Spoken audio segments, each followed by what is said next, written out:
napakalayo. Buti lang mahangin tsaka magandang view kahit paano.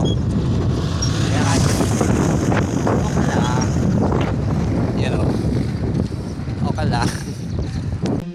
Saan ka man makarating, babalik at babalik ka sa probinsya na iyong pinagmulan, kung saan ang hampas ng alon ng dagat ay musika sa iyong tenga.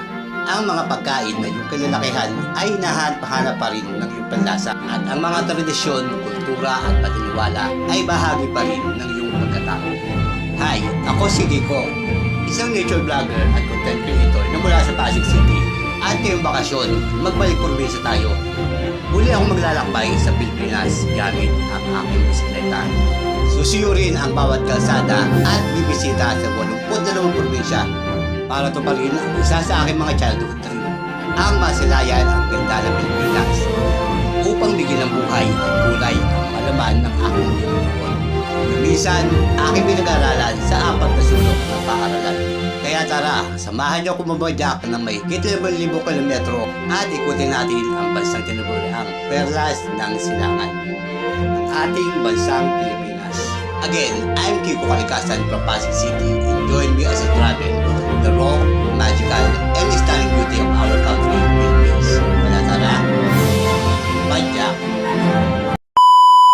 Ito si Ate Nits, ang may-ari ng tindahan na madalas kong tambayan malapit sa tulay ng Magapit kapag gusto kong magpahinga at magkape. At katulad ng araw-araw ng umaga ng karamihan sa atin, mag-uumpisa ang panibagong araw ko sa pagtimpla at pag-inom ng kape. Sabay larga, papunta sa bayan ng Santa Ana. At ngayon malalaman natin kung ano ba talaga ang hangganan o dulo ng Luzon, ang Upper Riba o Santa Ana. Bagay na madalas pagdebatihan ng marami sa atin. Kaya mula sa tulay ng Magapit, pinadyakan ko ang Rolling Hill na kalsada kahit natirik ang araw. At ang magiging basihan ko ay ang mga kilometer post na nadadaanan ko. Walang kabahay-bahay sa lugar na to, kaya iniready ko na ang sarili ko. Dahil nga mahaba-habang takbuhan, nagbaon na ako ng biskwit na magiging pantawid gutom ko habang ako ay pumapadyak.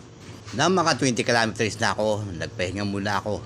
Midlip sa gasolinahan na aking nadaanan. Midlip na yon, nauwi na sa tulog. Pagkagising ko, padyak na uli hanggang sa marating ko ang kabilang bayan, ang bayan ng Santa Teresita. At tuloy-tuloy lang sa pagpadyak. Nang may madaanan akong tindahan, huminto muna ako para mag-soft drinks kasi nga hindi ko na talaga kaya ang init ng araw.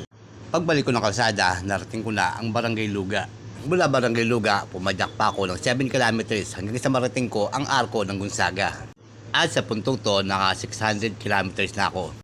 At ang bilang na yan ay sapat na para sabihin ko na mas malayo talaga ang Santa Ana kumpara sa Apari. Dahil nga tapos na ang anihan, balik trabaho na naman ang karamihan sa mga magsasaka. Hanggang sa marating ko ang sentro ng bayan ng Gonzaga. At habang pumapadyak ako, iba na ang kulay ng langit, madilim na. Taba nga ang kutob ko, uulan. Buti na lang nakasilong ako sa isang waiting shed na aking nadaanan. Buhos na ulan na aking mundo'y lululing tuluyan. Marahil balakid ang ulan sa karamihan sa atin. Hindi ka makalabas ng bahay dahil sa ulan at hindi ka rin mapagtrabaho ng maayos dahil sa ulan. Ngunit kung ang hanap buhay mo ay pagsasaka, ang ulan ay isang biyaya para sa kanila. Tubig na bumagsak mula sa langit para madiligan ang kanilang mga panig. Magkaroon ng tubig ang kanilang natutuyong irigasyon at madiligan ang mga puno at halaman sa kabundukan. Pagkatila ng ulan, bumalik ako ng kalsada. Minto sa isang paniderya na aking nadaanan para bumili ng tinapay. At bumalik na uli ng kalsada hanggang sa madaanan ko ang bakal na tulay. Habang pumapadyak ako, napansin ko ang malaking pagkapanot ng bundok ng Sierra Madre. Hanggang sa marating ko ang Arko ng Santa Ana, ang bayan na pinakahangganan ng Hilagang Luzon. At mula sa Arko, 15 kilometers pa ang pinadyak ko. Nadaanan ko rin itong mga sakyan na nahuli sa checkpoint, na ngayon ay nakatambak na lang sa malawak na damuhan dahil sa hindi magandang kadahilanan. Hanggang sa marating ko ang bayan ng Santa Ana. At yan ang kwento sa likod ng pang 13 days ko sa kalsada. Thank you for watching and God bless.